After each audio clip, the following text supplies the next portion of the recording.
Situation थी, आज देखिए आज क्या सिचुएशन है। बनारस जो है बनारसी हो गया है।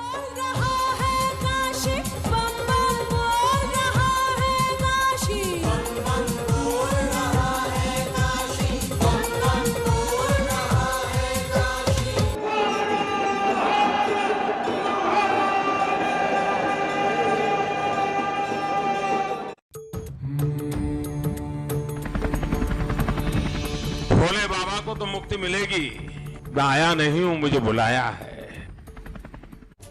नमस्कार, काशी से विशेष बुलेटिन में आपका स्वागत है। मैं हूं विकास भदौरिया और लगातार हम आपको बता रहे हैं कि बम बम क्यों बोल रहा है काशी। मेरे पीछे की तस्वीर इस बात की बानगी है कि आखिर काशी क्यों बम बम बोल रहा है। तस्वीरें देखिए, दिवाली सा माहौल है, आज उत्सव मना रही है काशी। और कल जब जीर्णोद्धार का लोकार्पण करेंगे प्रधानमंत्री नरेंद्र मोदी, तो अगले 1 महीने तक काशी में इसी तरह से उत्सव मनाया जाता रहेगा। अलग अलग कार्यक्रम किए जाएंगे और ऐसे कार्यक्रम लगातार 1 महीने तक जारी रहेंगे। हालांकि चुनाव है, इसलिए इसको चुनाव से देखकर भी देखा जा रहा है, जोड़कर भी देखा जा रहा है। पंकज झा हमारे सहयोगी सीधे जुड़ गए हैं इसी बड़ी खबर पर। पंकज, बम बम बोल रहा है काशी और देखिए आज दिवाली जैसा माहौल है, और लेकिन इसी पूरे इस माहौल को राजनीतिक रंग देने की भी कोशिश की जा रही है।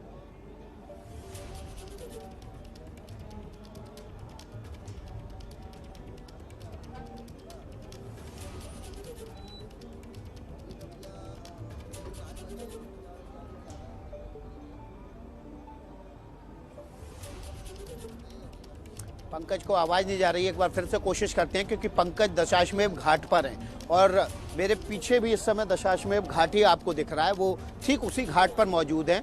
आरती की तैयारियां चल रही हैं, आरती चल रही है और इसलिए शोर ज़्यादा होगा। पंकज, आपके सामने क्या तस्वीरें इस समय उस दशाश्वमेध घाट की, जहाँ पर आरती की तैयारियाँ हैं, हज़ारों की तादाद में लोग इस आरती को देखने के लिए जुटे होंगे। विकास, मैं थोड़ा सा दिखलाता हूं। अभी बिल्कुल आगे में अगर आप देखेंगे ना, तो किस तरीके से जो संकल्प लिया जाता है, आपको याद होगा पूजा पाठ जब होता है घर में भी और किसी संस्थान में भी, तो संकल्प लिया जाता है। हम आगे बढ़ते हैं, आपको दिखाने की कोशिश करते हैं कि किस तरीके से आरती में संकल्प लेने की जो प्रक्रिया है वो यहाँ दशाश्वमेध घाट पर चल रही है। और दशाश्वमेध घाट और यहाँ के गंगा आरती और फिर प्रधानमंत्री नरेंद्र मोदी का बड़ा लंबा रिश्ता नाता रहा 2014 से ही। एक बार नहीं, 4 बार ही यहाँ पर वो आ चुके हैं, बार बार वो यहाँ आते रहे हैं। उनकी पसंदीदा जगहों में से वो कहते हैं कि उनको शांति मिलती है। और कहूँ ना कि बनारस शहर जो है ना पूरा का पूरा दोपहर बाद इस गंगा आरती के लिए यहीं जुट जाता है। ये देखिए संकल्प हो रहा है जो मान आपको दिखा रहे हैं। और जिस बात की हम चर्चा भी कर रहे थे ना कि बनारस में ना आज से ही दिवाली मनाई जा रही है। वैसे तो सबसे बड़ी दीपावली देव दीपावली होती है, लेकिन जो हो रहा है ना काशी विश्वनाथ धाम का लोकार्पण, तो उसको लेकर भी यहाँ पर उसी तरीके से जगमग काशी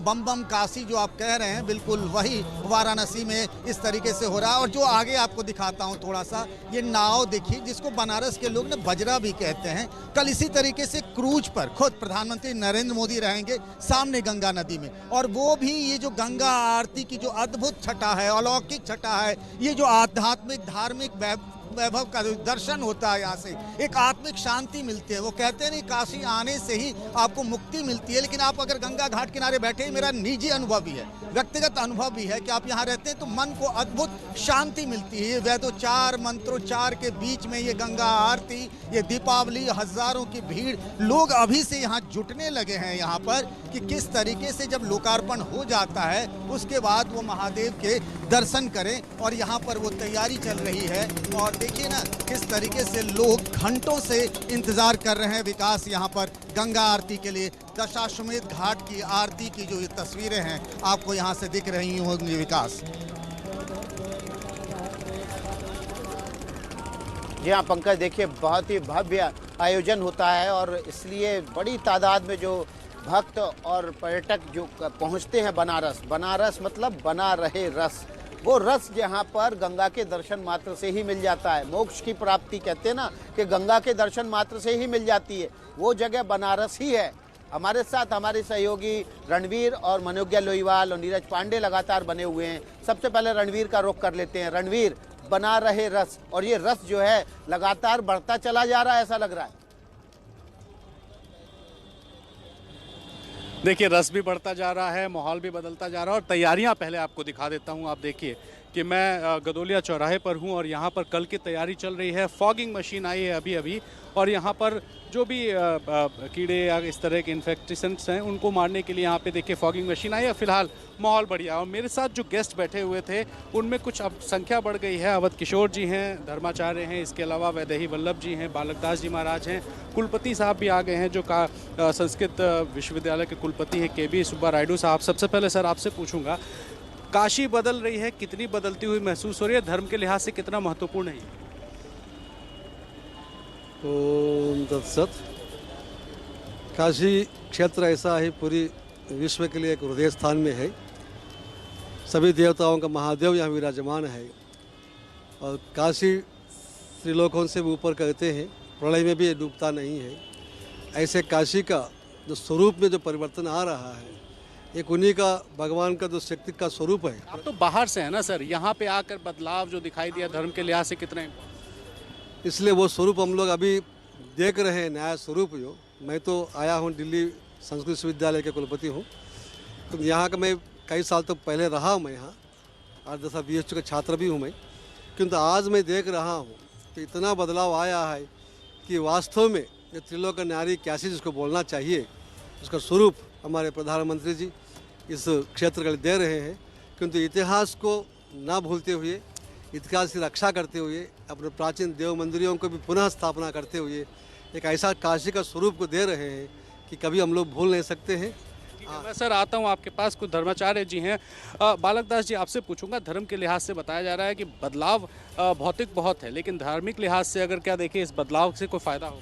देखिए, जरूर निश्चित रूप से आप देख सकते हैं कि जो बदलाव हुआ है उसमें कहीं से ऐसा नहीं कि प्राचीन चीज़ों में छेड़छाड़ करने के बाद उसको फिर ध्यान ना दिया गया हो। पुराने जो मंदिर तोड़े गए थे और उन मूर्तियों को पुनः प्राण प्रतिष्ठा किया गया है और अच्छे से मंदिर भी बनाए गए हैं। आज इस चीज़ को हम कह सकते हैं कि बम बम बोल रहा है काशी। तो निश्चित रूप से आज जो काशी का भाव था और जो कहा जाता है कि काशी अपने आप में एक अद्वितीय है और काशी की संस्कृति अद्वितीय है, यहाँ हर रंग के लोग होते हैं। तो ऐसी स्थिति में लोग जो है, जो बाबा विश्वनाथ जी के दरबार में जब प्रवेश करता है तो लग रहा है कि हाँ, आज हम काशी में प्रवेश कर रहे हैं, बाबा विश्वनाथ के दरबार में प्रवेश कर रहे हैं। क्योंकि बाबा विश्वनाथ जी के बारे में कहा जाता है औगड़दानी हैं और शीघ्र प्रसन्न होने वाले हैं, आस्तोष उनका नाम है। ऐसी स्थिति में लंका जैसी नगरी जिन्होंने दान में दे दिए हो, आज वह बाबा विश्वनाथ का दरबार जो जिनके गुम्बज और जिनके गेट आकाश को छू रहे हों, आज लगता है कि हम काशी में रह रहे हैं, हम गौरवान्वित महसूस कर रहे हैं। इसलिए निश्चित रूप से महाराज जी, आप राजस्थान से आए, वैदेही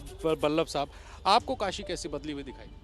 मुझे बहुत कुछ परिवर्तन दिखाई दिया है और इस परिवर्तन के साथ साथ में यहाँ का विकास, यहाँ की सांस्कृतिक और यहाँ की सभ्यता, तीनों में परिवर्तन मुझे दिखाई दिया। महाराज जी, आपसे आग्रह करूंगा अगर कोई कीर्तन सुना सके। वाह, बहुत बढ़िया बाबा विश्वनाथ के एक कीर्तन है, सभी लोग प्रेम से गाइएगा।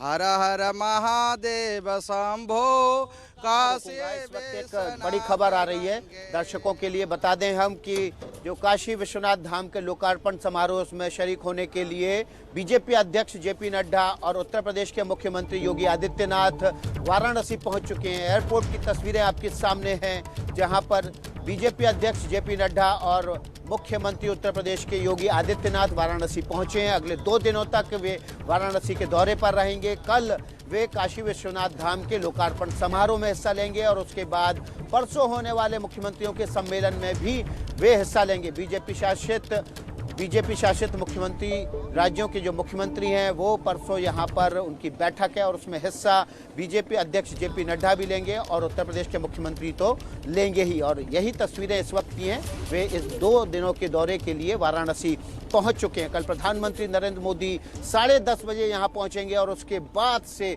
काशी विश्वनाथ धाम के लोकार्पण समारोह